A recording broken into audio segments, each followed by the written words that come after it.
I get discouraged for sure. And I will quit fighting at some point. And that point is when the first shovel of dirt hits the top of my box 6 feet down.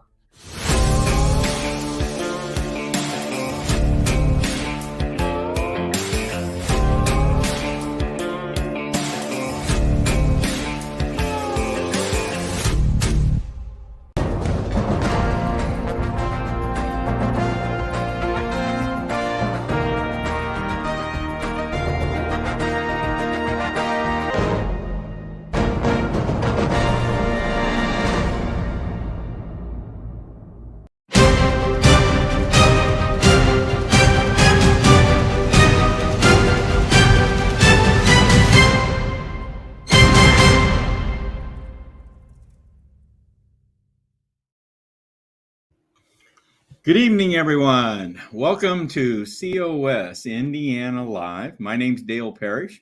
I'm the VPC. We're big on acronyms in COS. That's Virtual Program Coordinator.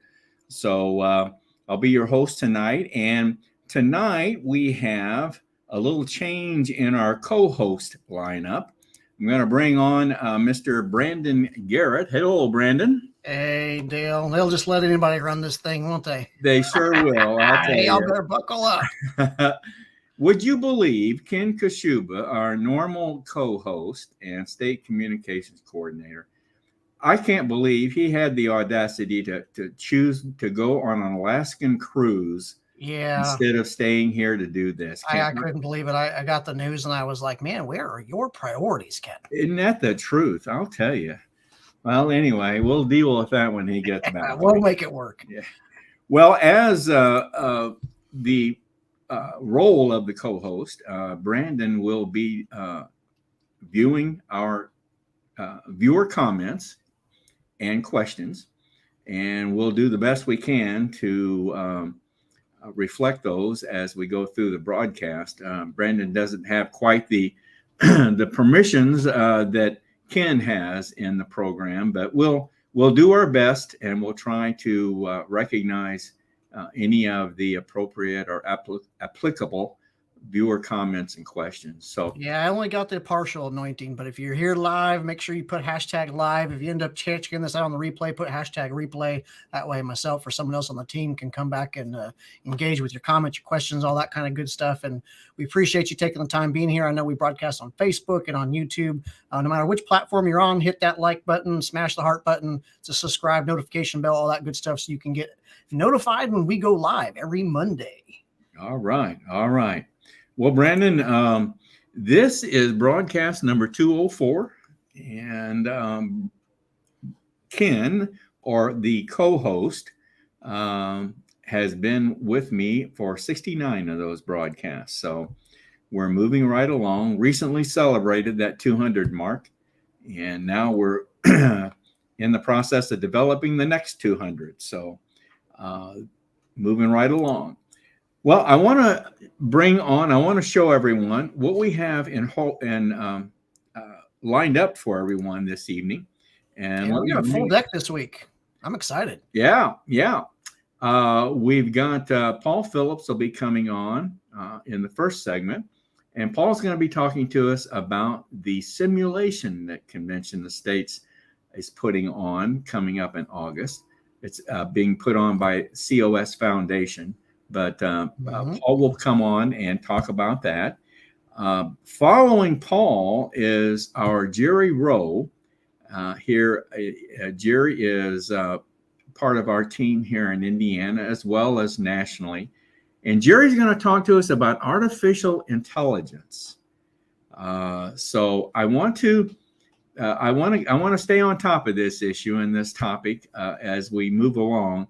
And I'm very interested to see how Convention of States is going to interact with this technology. It's just amazing to me, Brandon. I opened a chat GPT. Is that what it's called?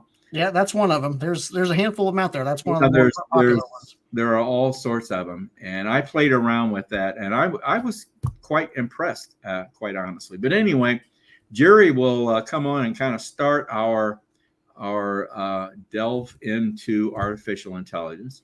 I'm glad you made that distinction too, Dale, because I mean, here we are talking about all things related to the government, and we got someone coming on talking about artificial intelligence. That could very easily just be talking more about the government, because there's not a whole lot of intelligence going on there in DC. That's for sure. Right.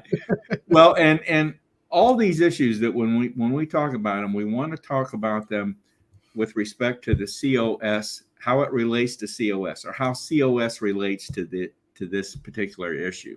Yep. So it's the COS perspective is what we're trying to relay to everyone.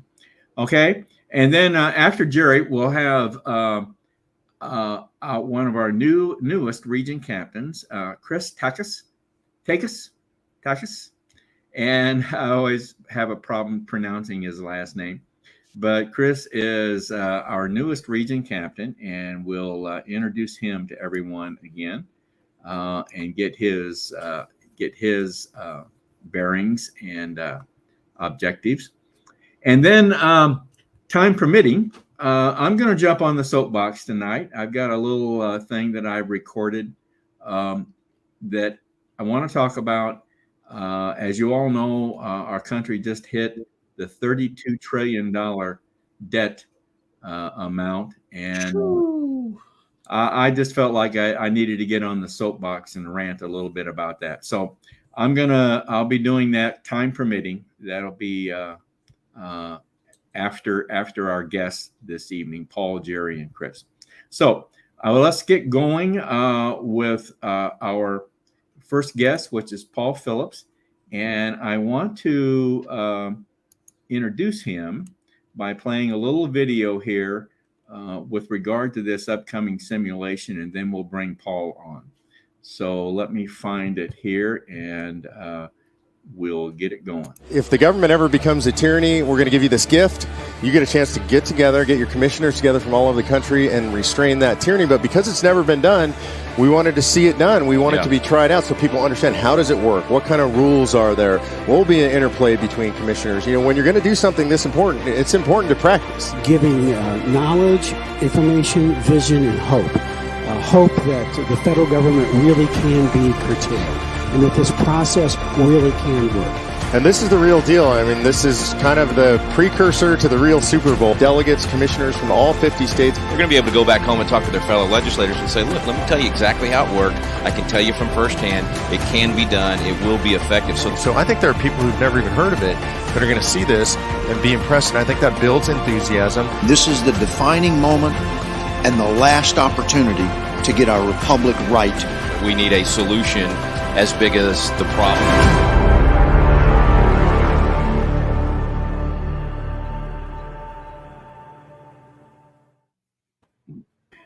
Hello, Paul. Hey, Dale. Hi, Brandon. How are you guys doing? Hey. Doing good. That's a good video. That's a good video, isn't it? Yes, it is. Introducing the doing good. Yeah. Paul is one of our legislative associates, and came up in COS here in Indiana, lives here in Indiana, but he's now part of our national team. So, Paul, I wanted to bring you on, fill us in on what this simulation is all about. So let's get going on it. Well, sure. As you saw in the video, I shouldn't say we, I should say COS Foundation, very specifically, is coordinating a simulated convention. Many of you may not know, but Convention of States does have two separate organizations. One is COS Foundation, which is a 501c3 non-for-profit organization. And the other is Convention of States Action, which maybe most of you are familiar with, which is a 501c4. It's important to know that the simulation is being put on by COS Foundation. It's a strictly educational organization. It's an educational event. And we're going to be bringing legislators or representatives from all 50 states to participate in a simulated convention in Colonial Williamsburg Now, Paul, we have 50. We have all 50 states are going to be represented. Yes, sir. Right? All 50 states. That's very impressive. That's very impressive. Yes. So the importance of understanding that this is put on by COS Foundation, as I said, is it's going to be purely an educational event. So we won't be doing any lobbying there, pulling a legislator aside and say, hey, will you support our resolution when it comes up next year? Right. That kind of stuff. We're going to strictly be focused on education of this is how a convention would work, and educating those legislators on the safety of it, the effectiveness of it, and the reliability of an Article 5 Convention of States. Now, who from Indiana is going to be part of that group? We have two commissioners coming from Indiana. One is Christy Stutzman. She's a former representative from the Indiana House of Representatives. And the other is David Jones. He is not a legislator or a former legislator, but he did run this last election for House District 80 and put up a good showing there. We expect he may be an up-and-comer. So we've got two really good representatives representing the Hoosier State at the simulation. All right, good. Now, another thing that we've done in conjunction with this is we solicited our grassroots for proposed amendments. We opened it up to anybody who wanted to submit an idea for an amendment to be considered at the simulation. And we're sharing everything that was proposed with the representatives at the simulation. As you can see on the screen, we've actually had over 350 proposed amendments submitted by our grassroots.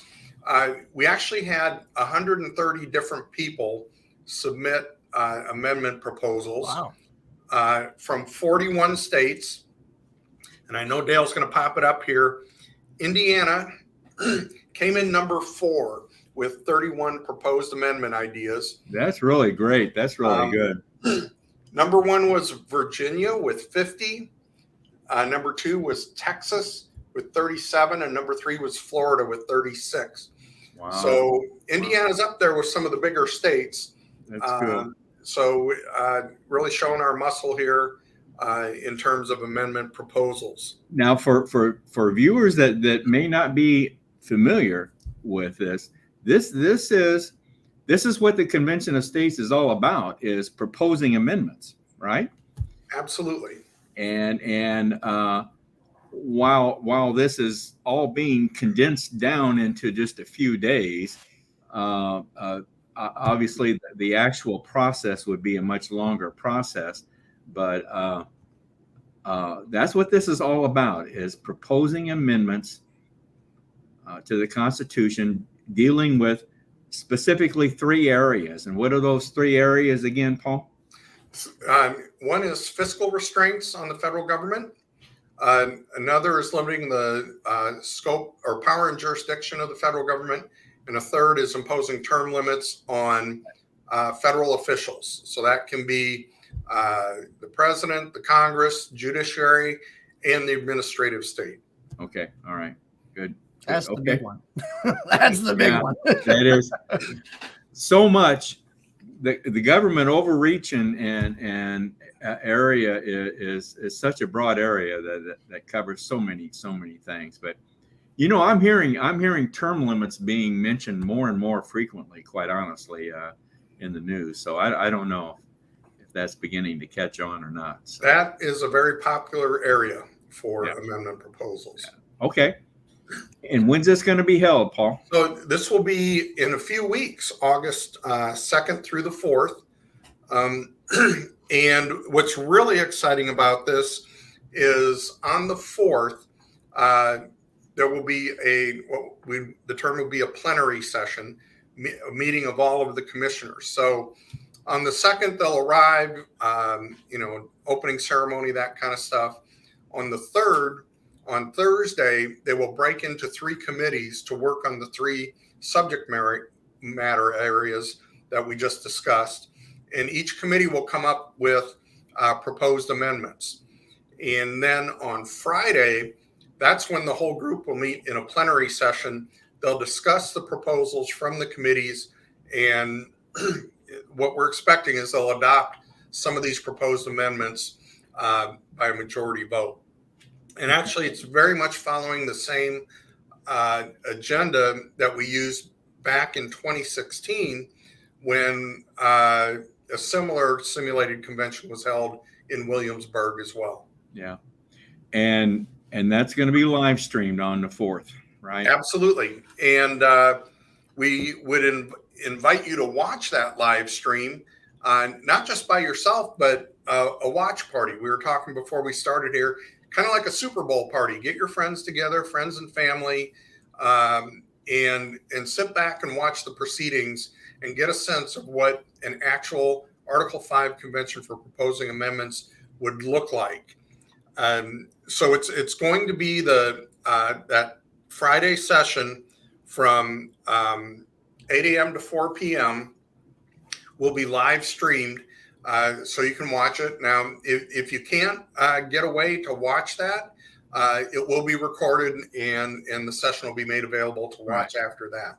But if you'd like to conduct a watch party, how do you find out more information about that? Well, for both things, if you want to stream it, you would register to get the stream at this website. Same thing for a watch party. You can register your watch party.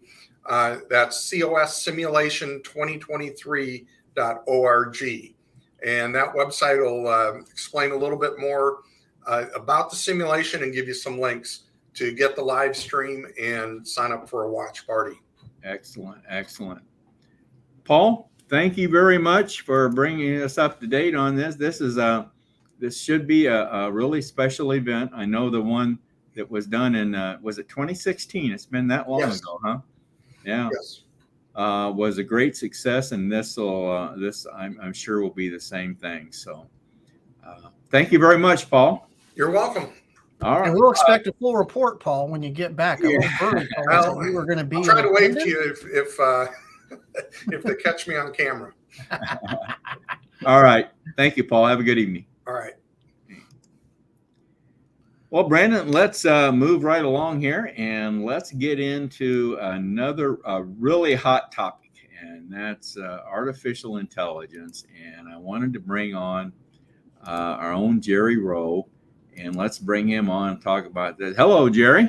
Hello. Yeah, the man, the myth, the legend. Yes. Jerry Rowe. Jerry has done a lot of things here in Indiana. He's one of our SIA, System Information Analysts. You host the wiki page, right, Jerry? Actually, Convention States hosted. It's an official page. I do some work on it. Let's say maintenance and stuff. You got it started though, didn't you? You initiated? Yeah. 2015. Really? That long ago? That long ago. Wow. Well, and I know you're involved in various other national issues. You seem to be a very, very busy guy, I know. So anyway, so Jerry, let's talk about artificial intelligence. What is artificial intelligence? Well, back in the day when computers were in your home and not connected to the internet, all the programming that came out of it was put in by you. In other words, that you'd make a word processing document or a database or a spreadsheet or something, and the results were yours. But with artificial intelligence, they're feeding on the internet, and that information is then used by the computers on the internet to make decisions for you. So these decisions are based upon the input that's put in by somebody else. And hopefully what you ask it to do is along the lines of what you're expecting to find. So, in other words, you don't put in I want to solve a problem here, and the answer is thermonuclear war. Well, that wouldn't be right. See, so, but if you're wanting to like write a paper on how to prune an orchard, you could put that in and get a well-formed document, probably with graphics showing where to make your cuts on the limbs and everything. So that's what it is. It's a pre-programmed system, but not with any specific target at the end. The target at the end is based upon the questions you ask. Okay. All right. Well, I know you mentioned to me when you wanted to talk about this that it is a machine, right? It is a machine. Well, actually, a collection of machines acting as one. So, yeah. So there could now. I guess when we talk about, we're talking about the concept of artificial intelligence, but there are numerous individual programs already out there, right? There are. ChatGPT is one. It's probably the one that's heard about the most, but Google's got its own, Microsoft's got its own, IBM's got its own. Each one has a different flavor to it, you know. So and I'm sure these the number of these is going to grow. The number of applications will continue to grow. Yeah, I expect there'll be implementations of AI, and there already are for that matter, that are focused on a particular thing. So you might find in a factory that there's one focused on how to make car parts. Okay. All right. Things like that. But now they're not all tied to one set of servers or anything, right? No, it's the internet is wide open, and so these servers could be anywhere basically. But you will find that let's say if Google's doing it, they'll be using their own computers, and Microsoft the same, because they can get them cheaper because they own them. Okay. So I guess one of the big questions is who's feeding the information, huh? Who's teaching the computers? Am I saying it right? Yeah, that's about right. Yeah, sure. Who's doing it? Well, the person who sets this up and designed it, it's going to be a team of people, you know, not just one guy. They're going to scan the internet. In fact, they've scanned things that they probably shouldn't have already, including private information about you and me. If it's out there somewhere, they can find a way to scan it. So they scan all the information they can on the internet and probably put a focus on what area they want to be prominent depending on their output. Just like the automobile industry I mentioned before, designing parts or drawing circuit diagrams or writing books. You can write books with this, term papers. Better not, but expect that some college kid's going to use AI to try to write his term papers. Colleges are already using it too. I seen an announcement the other day. Harvard is going to be using AI in lieu of a professor for one of the courses. Oh, I believe that. Yeah. You imagine paying $50,000 a year to go get taught by AI? How does that not water down your Harvard degree? In some cases, it might. In some cases, it might be an improvement.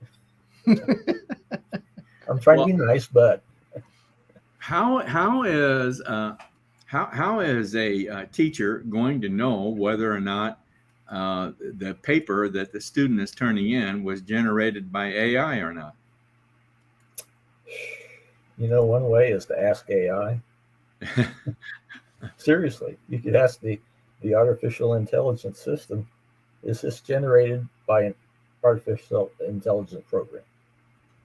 I'm sure you could probably do that. Yeah, there's if I remember correctly, Jerry, there's one, they've already written, like companies have already popped up all over that can detect that kind of thing and provide that software in the education space, because everything, you do, even if you copy, let's say with Chat GPT, and you copy and pasted it at the basically the ones and zeros level, basically there's a way that some other program can identify that came from Chat GPT. It's the same with AI art. Like there's a way in the code itself that it can be identified. Oh, I didn't know And that. another way is, I saw an article on this, and I probably got it bookmarked on my computer here, is that the AI versions are too perfect. They didn't make any mistakes, other than maybe how they steered, but as far as grammatical errors and stuff, clean, and very pretty. That's not the way a person writes.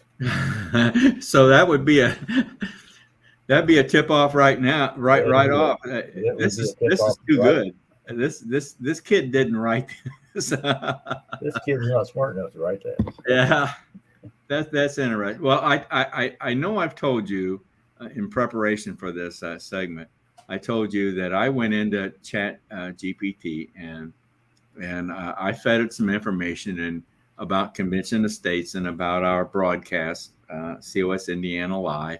I fed in some information, and I told it to write me a promotional piece, a promotional narrative about COS Indiana Live, and within 10 seconds, I thought a very good narrative. Certainly one that I could have never written. If you really want to have fun with it, Dale, go back in there because it saves everything, and then tell it to rewrite it in the style of, like, say, Mark Meckler or George Washington or Thomas Jefferson, and it'll rewrite it in that style. Yeah. I'm going to go back in there and ask ChatGPT if this entire show was produced by ChatGPT. We're not really here. We're just apparitions. Well, I'll tell you that's the only thing I've done so far with this. But quite honestly, I was very impressed with it and amazed at how fast it responded. Mm-hmm. When you've got like thousands of computers that work on this for you, I don't even know how many thousands, you're going to get pretty quick answers. Yeah. It just anyway. And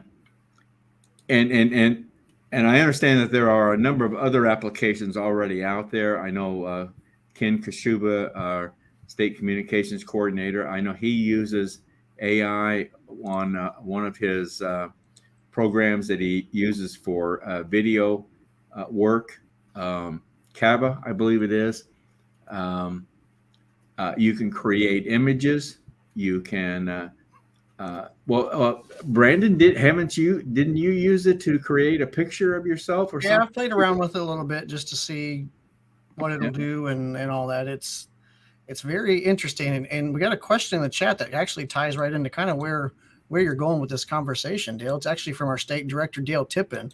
What are the dangers of AI? Sounds like Dale wants to go down the Skynet rabbit hole. Well, what have you come up with in your research? Anything? As for me, it wasn't research. I just happened to think today. There was this movie way back when called War Games. Remember, if you've not seen that, it was about a boy playing a computer game on the internet. Did not realize he was playing with an actual national defense computer. And it said, well, let's play a game with you. And he was playing the computer, and the computer was acting like it was real, and it might have been. And everybody at the National Defense Headquarters, NORAD or whatever, got really worried, and they got him in there and say, undo what you did. And he couldn't find a way to do it. It was going to blow up the world to solve all the problems, basically. Wow.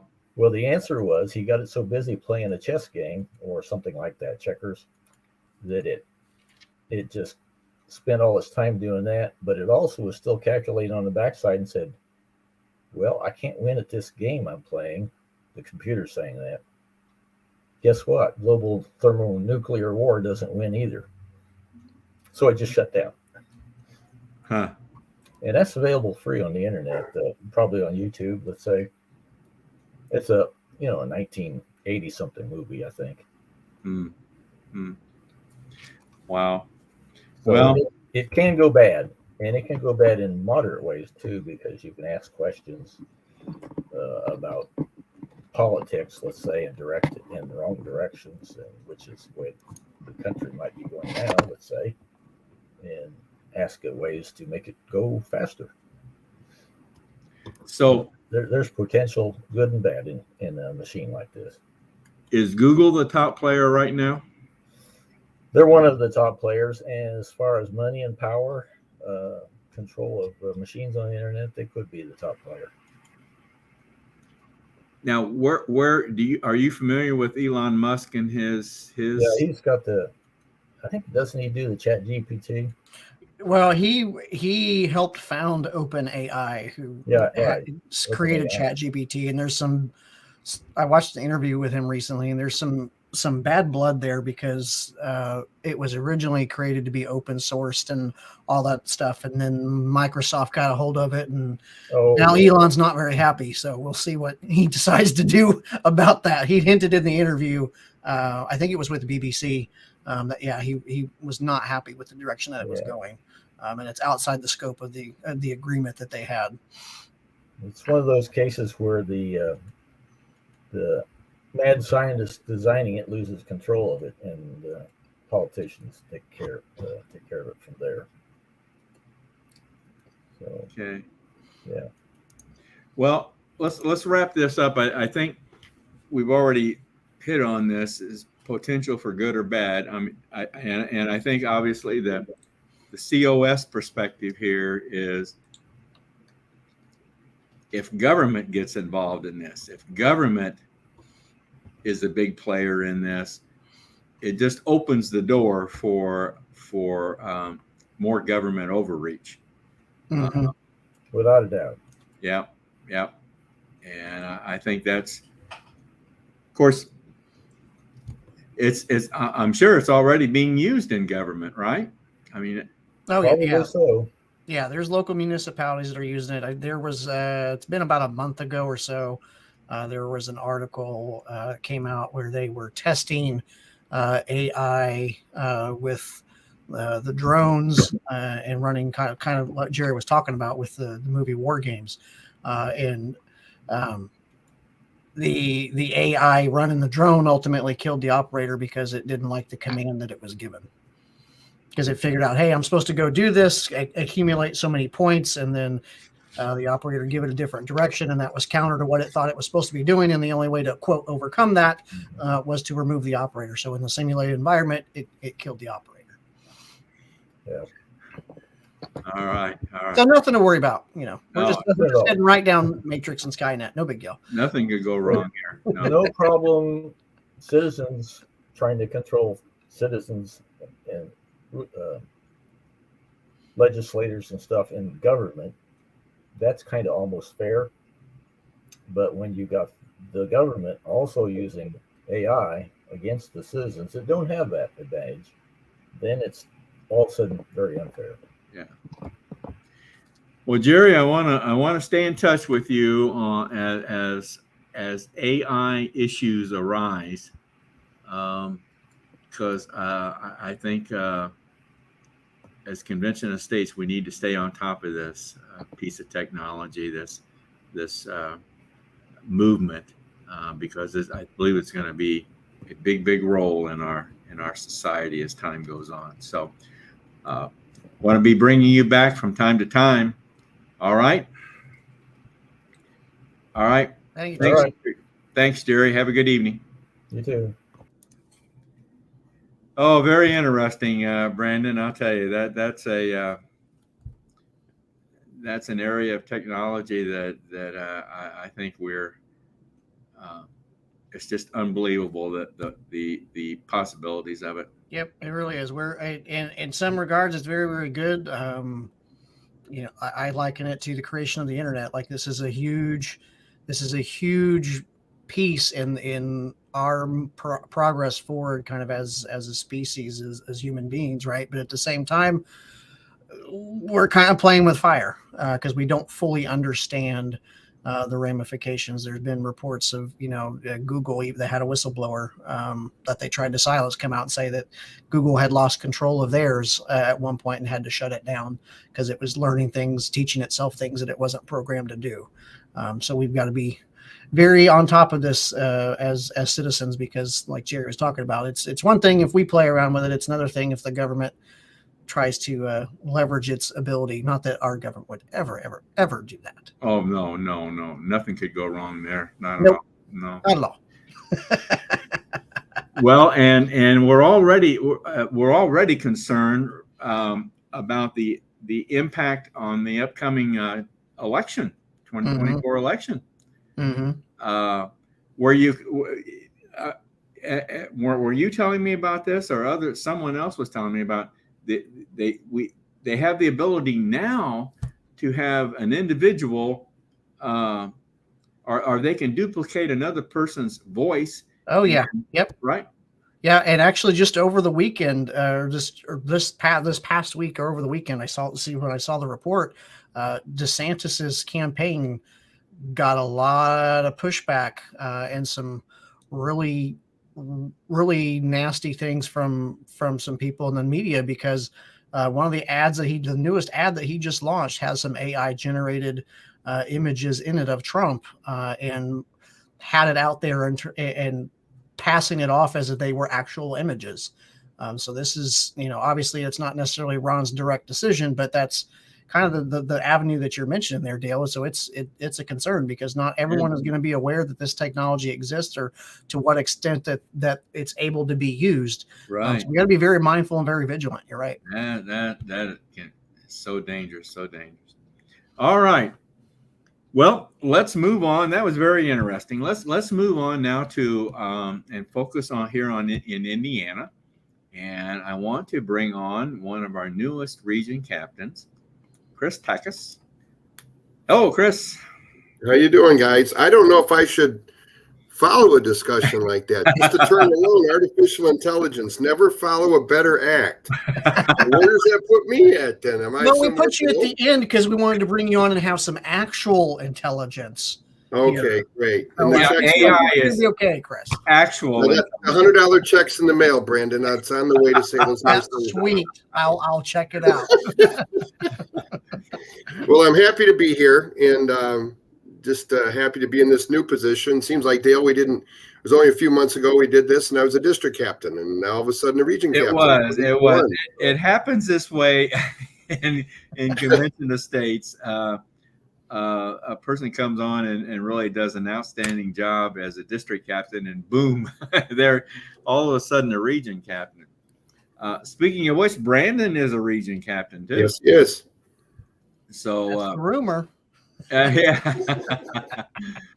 But yes, Chris, your region. How long have you officially been in the role as a region captain now? Roughly about 2 months, maybe about a month and a half, 2 months. So it's been short. Right. Okay. Keep learning curve. The dubious honor of being the region captain of the region. That's right. That's correct. You're a region rat, Chris. The region. Well, tell us, Chris. Tell us your COS story, not your life story, but your COS story. The how, when, where you got involved in Convention of States. Directly being involved with that was about 10 months ago, and I was at the Rock and Rail Festival. My wife and I were in Griffith, and COS had a booth there, and went by, and I was aware of COS. I knew what it was, but just didn't have that desire, the connection. And almost like a needle pointing north, I turned, I looked at it, and I told Shar, I said, we got to go talk to them. I don't know why, I just overcame, and we did. Had a great discussion and signed the petition. And then I went home, and my personal background is one where I've worked in a legislature and worked on campaigns in the community and so forth, and looked, and I saw that was in Michigan, right? You kind of came out of Michigan. Correct. Yes, that's where I did. Right. I did all that work in Michigan, worked in the Michigan Senate, was on the Three Oaks Village Council, worked on a variety of campaigns, things like that, very active in my community. And so I looked at the possibilities, what are there, and I saw district captain and filled in the blanks. And as they say, the rest was history. All right, cool. Do you remember who you talked to at the booth that day? Do you You remember? know, I don't, but I'm thinking it was probably Sue Gervais, I'm thinking. But at the moment Char and I were there, it was one of those busy times. So there was a lot of folks. And of course, I didn't know any of the faces in front of me, but was excited to do it. And like I said, I was really excited when we got home. I just wanted to see what's next for me in this. All right, cool. Well, tell us, for the viewers that are not familiar with the geography of our state, where is your region located in the state of Indiana?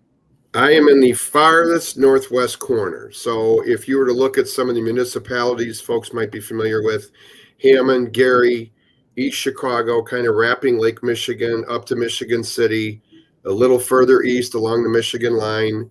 Then you would come south a bit and come through Valparaiso, a little farther south from that, and then back across towards the Illinois line, even a touch further south around Morocco, and then right up the Illinois line back to Hammond.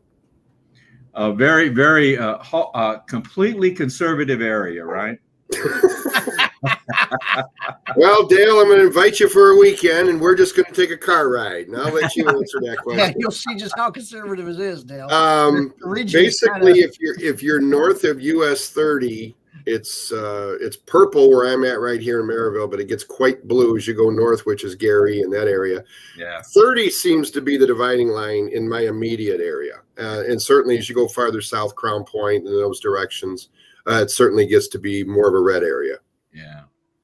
I know we've for years, you've heard me say this before, but for years we've had we never could seem to get a base established in that area, and in the past few years, thanks to Dale Tipton, who's now our state director, Sue Gervais, who preceded you as a region captain, and now as our state grassroots coordinator, and now you. Thanks to folks like you, we've really made a lot of headway in that part of our state. So, yep, chipping away at it. It's not an easy one. It's not like you have a wide red area and an active, inviting audience. But I do find that as I speak with folks, it's really not a red-blue thing. There is an overriding sense by all or most people that what's going on isn't quite right, and I'm getting worried and I'm concerned. And so I'm getting a lot of decent feedback from people, regardless of what their leanings are or where they come from and that kind of thing. Right. Okay. All right. Good. Well, I know, Chris, you told me that you wanted to, one of the first things you wanted to do was to make contact with the existing district captains that you have in your region. You're right? Right. I'm reaching out now, because when I had a little bit of a transition to really get my feet under me on this, and I want to do some one-on-ones. I've got some invitations out, trying to set up some dates and times, and to simply listen to the existing district captains. Why did you join COS? What was your vision as a district captain? And more importantly, what can I do as the regional to provide you with the resources to allow you to fulfill what that vision is, to make your experience as a district captain as fulfilling as we can, not only for yourself, but of course for COS. Okay. All right. And I know you mentioned to me that you want to encourage those district captains to reach out to new volunteers, right? Yeah, that's what we need to do. I mean, we're a volunteer-based organization, obviously. And so it's really getting out there, being at community events, wherever we can be at, to really talk with folks and simply listen and find out what are their interests, would they be comfortable working on as a volunteer. I learned a long time ago in other jobs that I've had that required working with volunteers that if you ask everyone to do everything, you'll have no one doing anything, because everyone gets burned out. And so it's really about finding their time and talents and plugging those in and allowing them to run with that. They're self-motivated. And again, myself as a manager, really being able to get those resources to them. I'm also a big believer that you don't have to have a title to be a leader. And if someone is passionate and just simply is very good in a certain area, such as block walking, well, by all means, then we should be getting them all the resources and workers we can and turning them loose and making that a successful effort. Yeah. Yeah. Well, I tell you, one of the things that I know we have identified as a real challenge for bringing new volunteers into Convention of States is giving them something to latch onto initially and getting them involved in something right off the bat. And I think we've made some real headway in that, but we still have a ways to go. Yeah, we recently, one of the events we did was an annual fireworks show at the Lake County Fairgrounds in Crown Point. And we were there that evening, and we had around 13 or so folks sign a petition. But I also had a couple folks sign a specific form that I've created if you're interested in volunteering.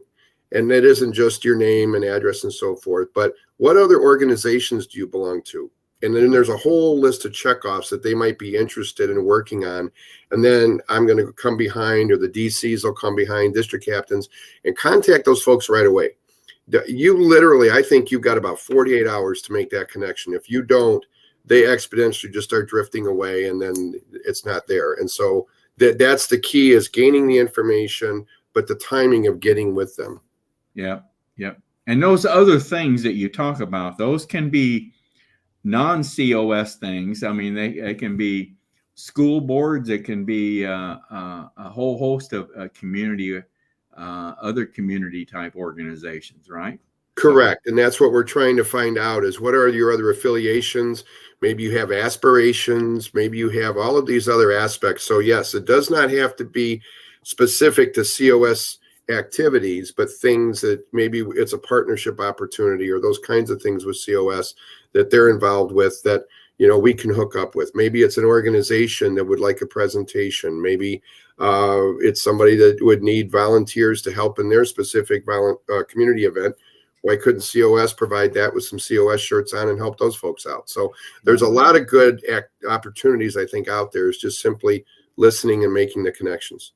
Well, I think you've kind of really you've touched on this in a way, but one of the things you wanted to talk about was developing a region identity, and you want to kind of explain what you mean by that.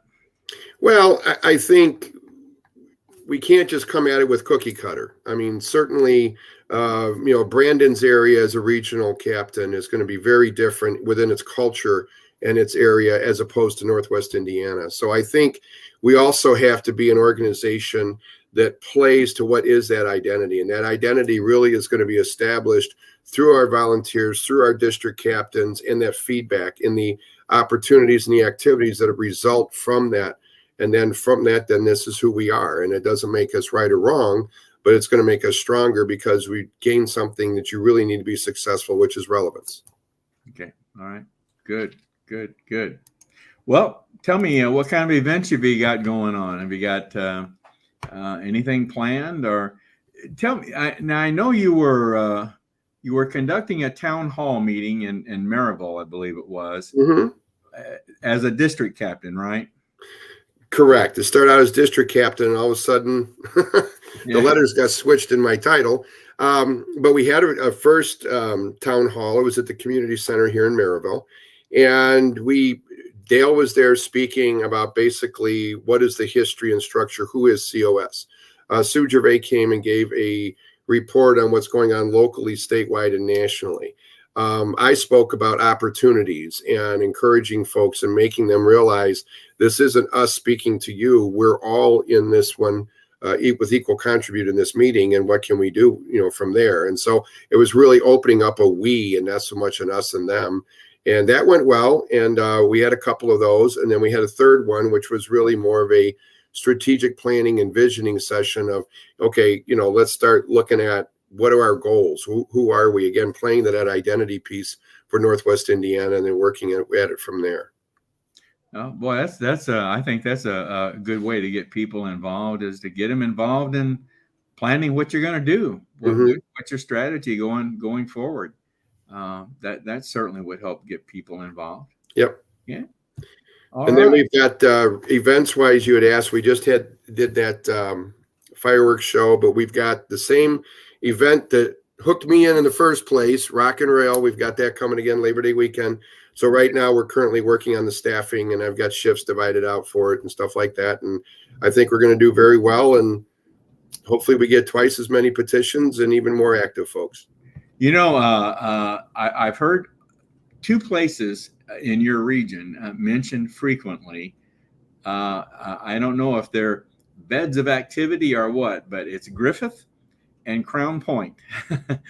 those two areas seem to be prime places for activities. Is that just? No, Crown Point is very active and growing, and it tends to be a fairly safe red area. Now you look at Griffith, which is the next down from Gary Hammond in that area. That's that stretch, Munster, Highland, Griffith, right across. And that tends to be more of a mix, maybe more purple. But again, you're seeing a lot of activity coming from there too. Because like I said, it's really not based on which team you're on, red, blue, whatever. This is a people thing. And I'm finding that more and more all the time. And folks have almost been convinced this is our fate. This is who we are. There's no way out. And they're finding that we're the hope. We're that thing they're looking for. Yeah. All right. Well, Chris, I want to wish you the best of luck. Anyone viewing tonight, if you're interested in contacting Chris or want to make yourself available to him, shoot us an email at raiseyourvoicecos@gmail.com, and we'll give us your contact information, and I'll forward it on to Chris. And that's raiseyourvoicecos@gmail.com. Chris, Brandon, have you got anything for him before we let him go? But while we got him here, before we let him go, the state director giving him a shout out in the chat on Facebook that Region 1 is now one of the top regions in the state for all kind of the measurements that we look at. So I think the groundwork that Sue laid, and then the approach that Chris has, is definitely having an impact in what would arguably be one of the more challenging regions in the state, besides what I've got to deal with down here in Indianapolis and Marion. Right. Yeah. Absolutely. Exactly. Chris, I thank you very much. Pointing that out. We're working at it. Thank you. Have a good evening, Chris. Thank you. Thank you, Dale. I appreciate it. Brandon, take care. Hey, Chris. Bye-bye. All right. Good. Well, Brandon, let's it's time to get on the soapbox here, and let's I'm going to get on the soapbox here and talk about this $32 trillion debt that we've just accumulated. So yeah, it's just a small number. No big deal. Yeah. No problem. Pull up that video, Dale. Let it rip. All right, let's go.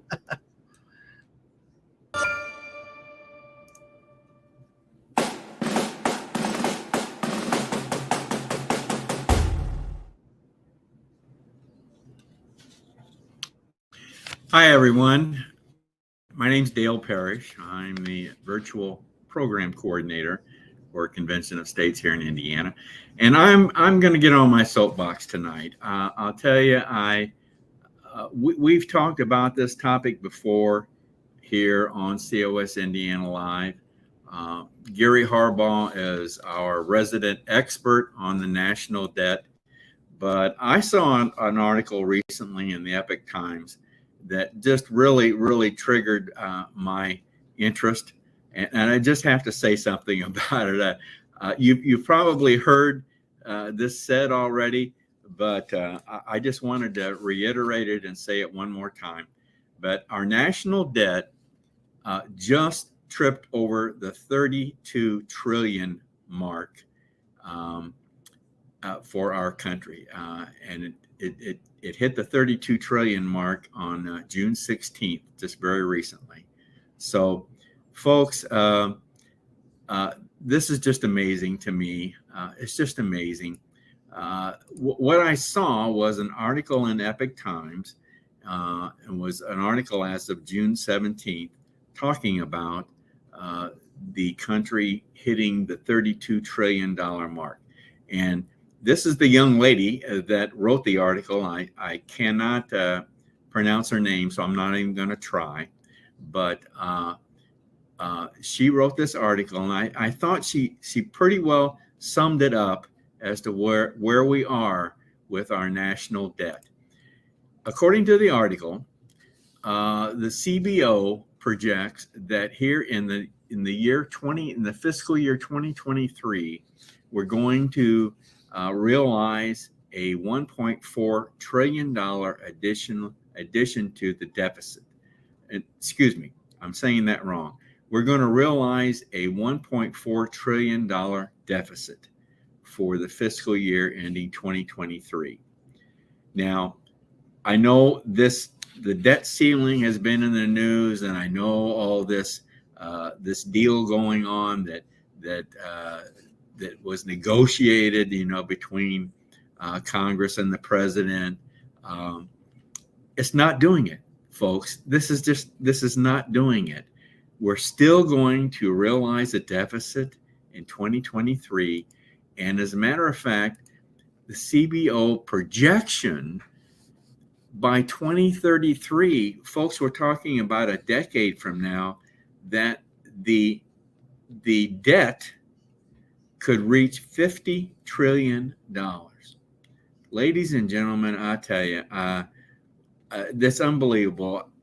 I've been involved in Convention of States since about 2015, somewhere around there. And when I got involved, the national debt was $5 trillion. George W. had racked up a $5 trillion deficit, and we thought how terrible that was. And of course, I must mention one of the major pillars in the COS resolution calling for a convention of states is to address the national debt. And folks, obviously, it has gotten terribly worse. And it doesn't make any difference which party's in control. Neither party is going to straighten this out. Neither party is going to address this. And if we continue on this path, we're going to be at $50 trillion in debt by 2033. And by 2053, 40% of the national budget will go for interest. It's just unbelievable. Folks, we got to do something about this. So you're asking, well, what's the solution? Well, folks, the solution is a convention of states. Washington, D.C. is not going to correct this problem. They can't do it. It's got to be done at the state level, and it's got to be done through a convention of states. We've got to hold a convention of states and propose amendments to the Constitution to address this issue. It's very simple. The only solution, as big as the problem, is holding a convention of states. Thank you, folks.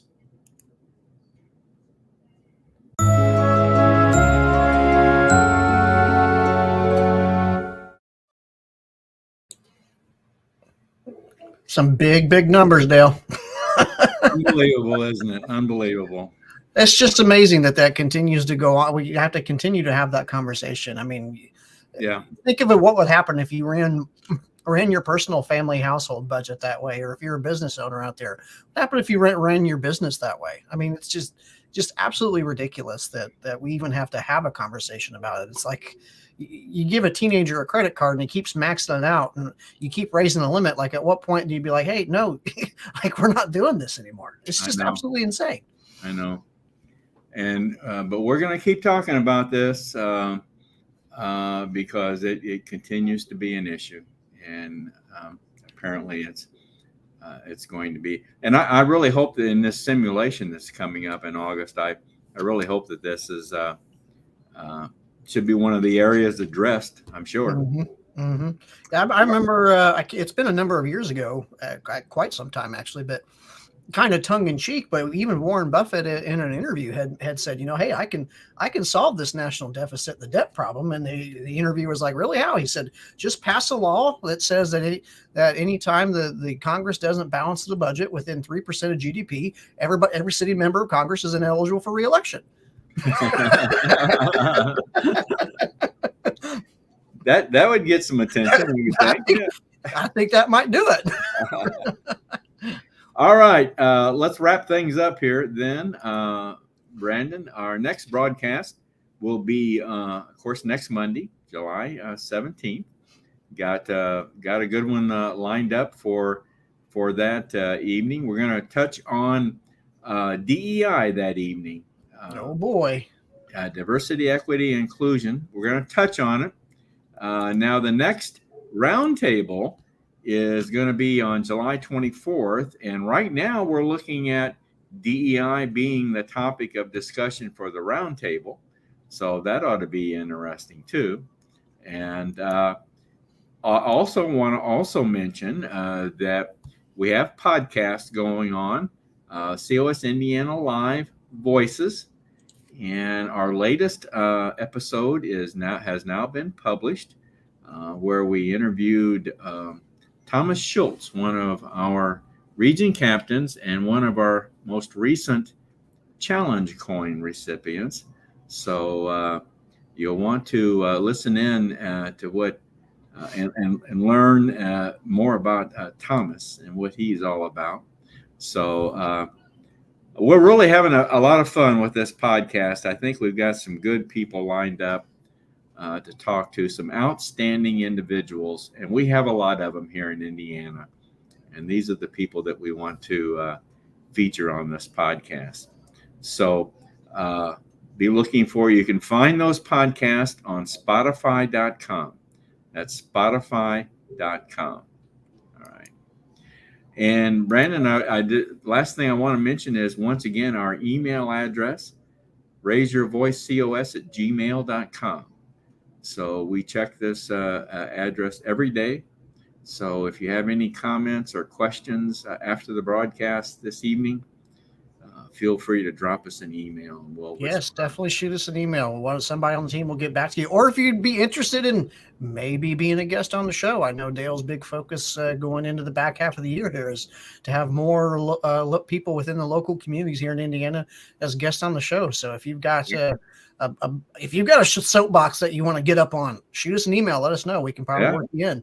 Yeah, that's what the soapbox is for you to rant a bit. So, all right. Well, Brandon did a great job being co-host tonight. I'm just here to be the pretty face. Yeah. Ken should be back next week, so I'm anxious to hear about his cruise. I haven't seen any pictures yet. I asked him to send some pictures. Yeah, he's holding out on us. Yeah. But anyway, that's a wrap for tonight, unless you got anything there that we need to look at or address. I think we're good, Dale. I think we can cue the video and let Mr. Meckler bring us on home. All right, folks. Well, we're going to let's see if I can wrap that up here and find that video real quickly here. Where is it? Okay. You just got to wiggle your nose like in Bewitched, right? Yeah, here we go. I got the teaser there.